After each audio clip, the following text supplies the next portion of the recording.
Halo semuanya, masih bersama saya Rifan. Di video ini, kita akan belajar menganalisis aspek kualitatif sebagai bagian dari analisis fundamental. Analisa kualitatif adalah analisa yang perlu kita lakukan supaya lebih paham sama cerita di balik saham yang mau kita beli. Kalau kata Peter Lynch sih, buy what you know and know what you buy. Jadi, belilah saham dari perusahaan yang memang udah kamu kenal betul luar dalamnya. Ini jadi prinsip penting yang harus kita pegang dalam analisa kualitatif. Nah, sebagai investor, ada 3 hal utama yang perlu kita ketahui dan analisa. Yang pertama, analisa tentang perusahaannya itu sendiri. Mulai dari produk yang dijual, cara mendapatkan keuntungan, performa finansial perusahaan, sampai kejujuran dan track record manajemen perusahaan.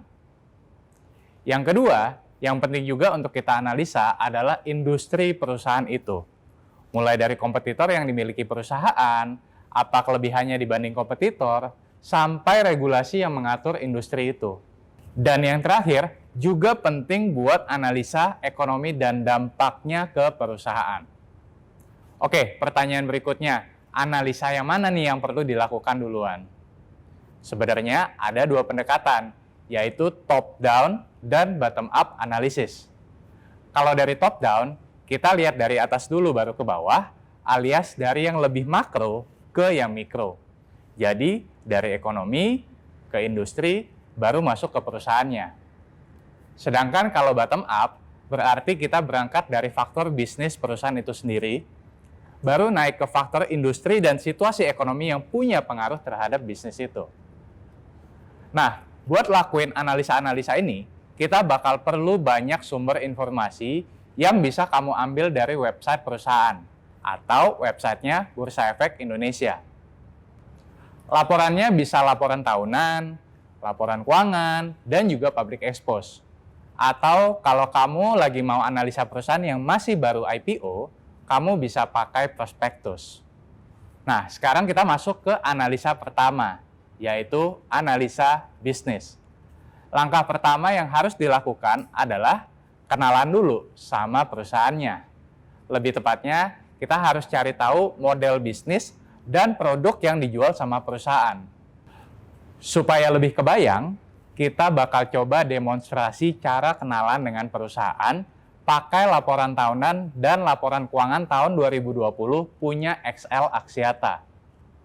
Jadi, kalau kamu buka laporan tahunan, di dalamnya ada banyak hal, mulai dari ngejelasin apa aja bisnisnya perusahaan, sampai analisis dan pembahasan manajemen, yang ngasih tahu alasan dibalik kinerja keuangan, dan juga rencana perusahaan ke depannya.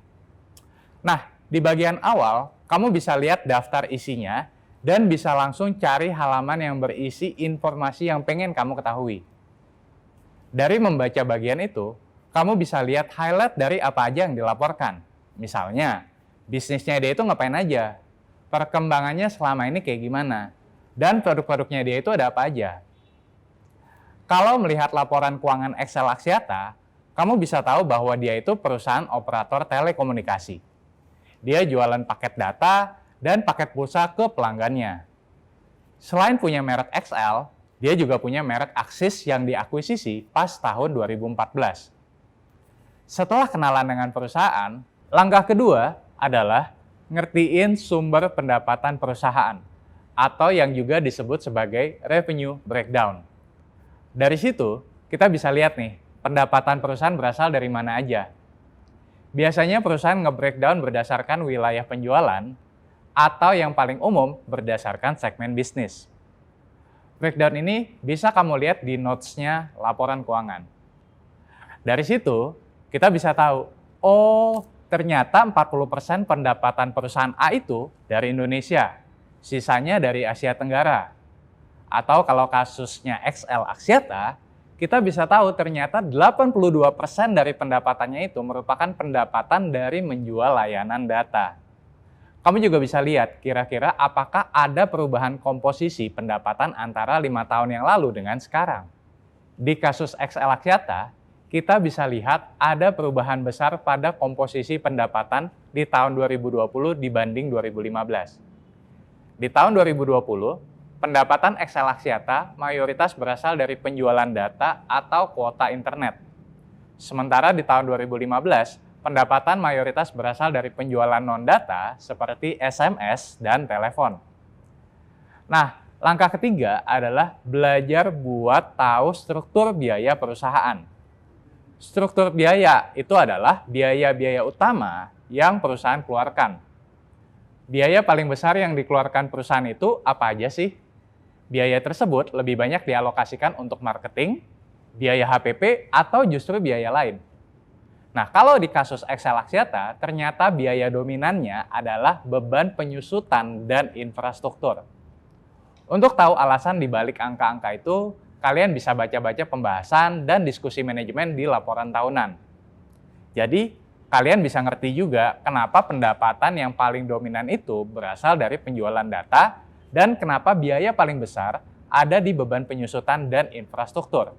Setelah ngerti bisnisnya, penting juga untuk melihat manajemennya.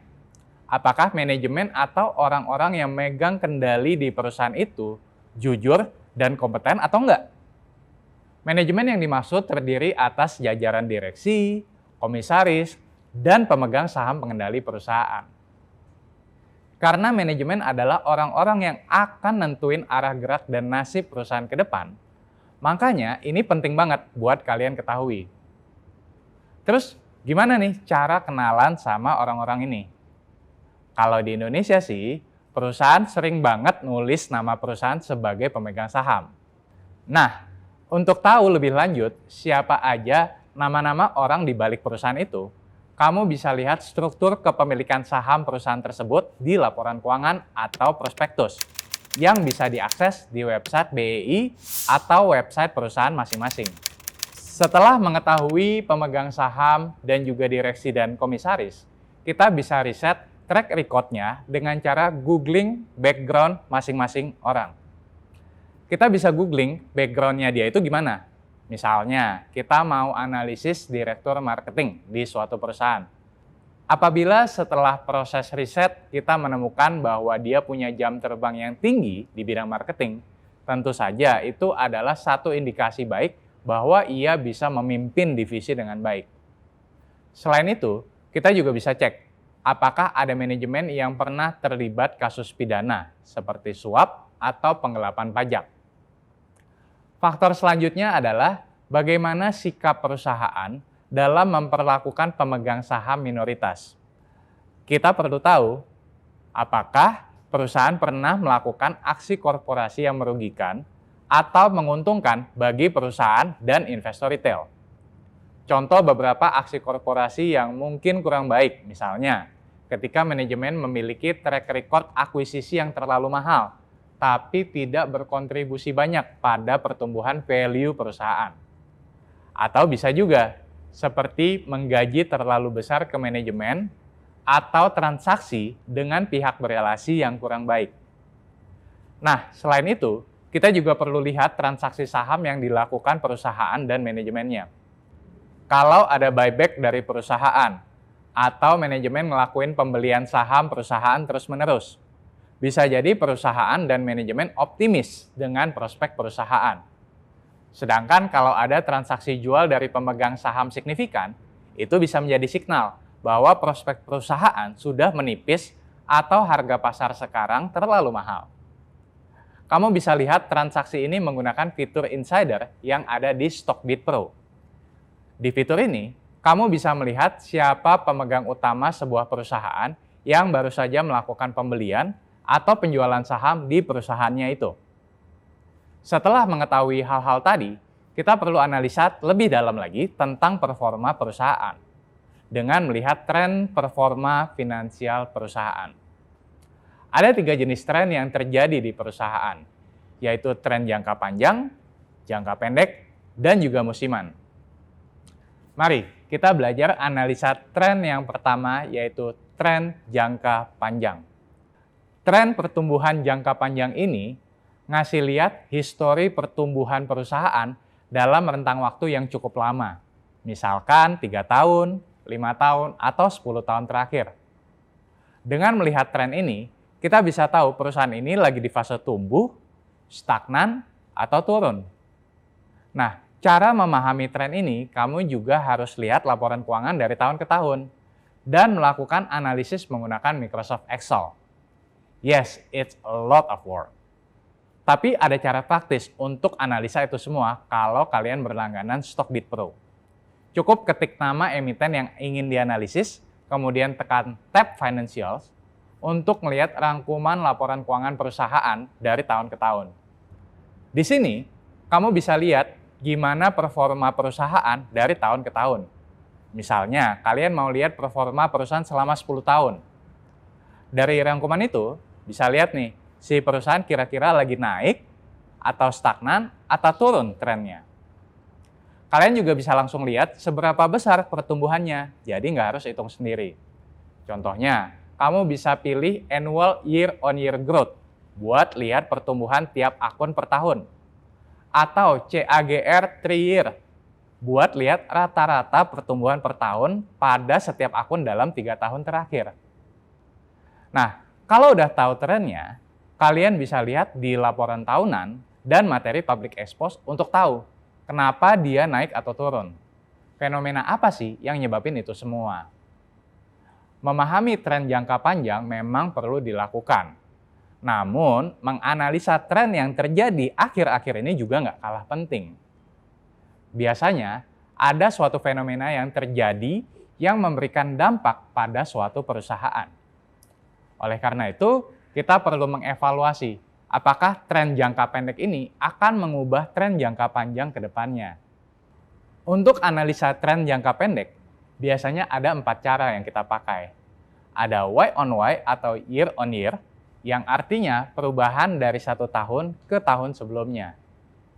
Q on Q atau quarter on quarter, yang artinya perubahan dari 1 kuartal ke kuartal sebelumnya.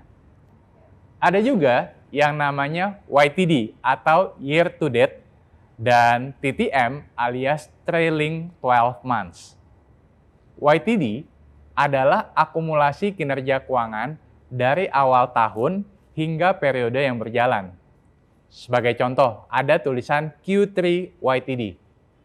Artinya, itu adalah akumulasi kinerja keuangan sejak awal Januari hingga penghujung Q3 atau akhir September. Sedangkan TTM atau trailing 12 months menjelaskan akumulasi kinerja keuangan selama 12 bulan terakhir. Sebagai contoh, Q3 2020 TTM menjelaskan akumulasi kinerja keuangan pada kuartal 3 2020, kuartal 2 2020, kuartal 1 2020, dan kuartal 4 2019. Kamu juga bisa melihat apakah perusahaan yang sedang kamu pelajari ini terpengaruh oleh efek musiman alias seasonality atau enggak. Efek musiman itu adalah fenomena di mana pendapatan atau laba perusahaan dominan dihasilkan di suatu periode tertentu. Misalnya, dari tahun ke tahun, 70% penjualan perusahaan terjadi di kuartal 2. Artinya, perusahaan mengalami tren musiman pada kuartal 2 setiap tahunnya. Dengan mengetahui tren musiman perusahaan, kita bisa lebih paham mengenai pola pada performa finansial perusahaan.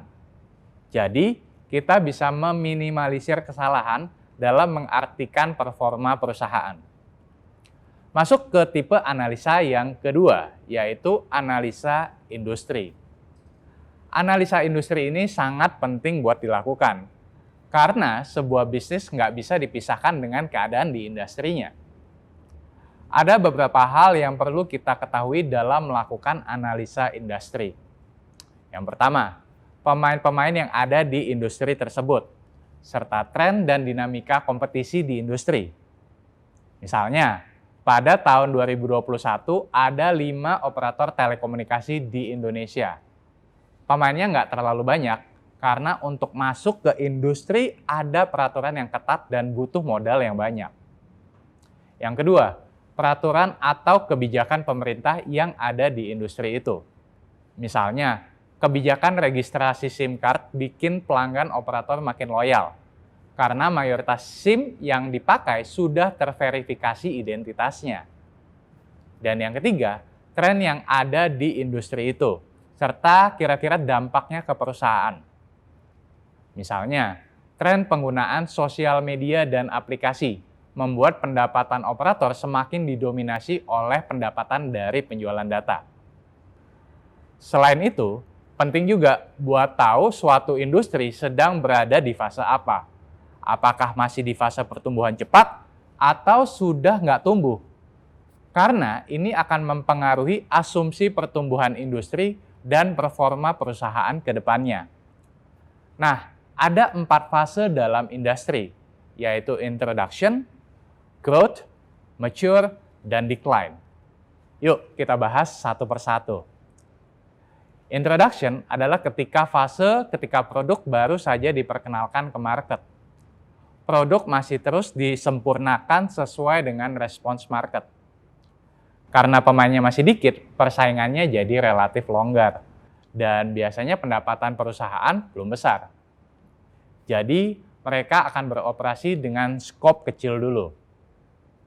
Kalau sudah di fase growth, produk mulai dikenal luas dan tumbuh secara signifikan.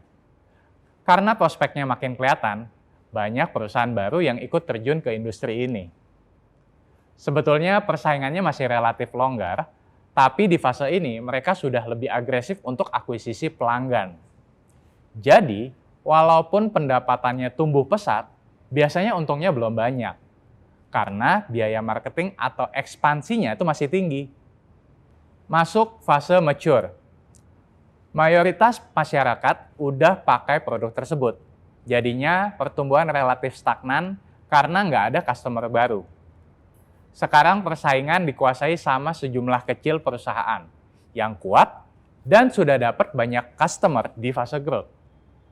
Di fase ini, perusahaan bakal fokus meningkatkan pangsa pasar, arus kas, sama profitabilitas mereka.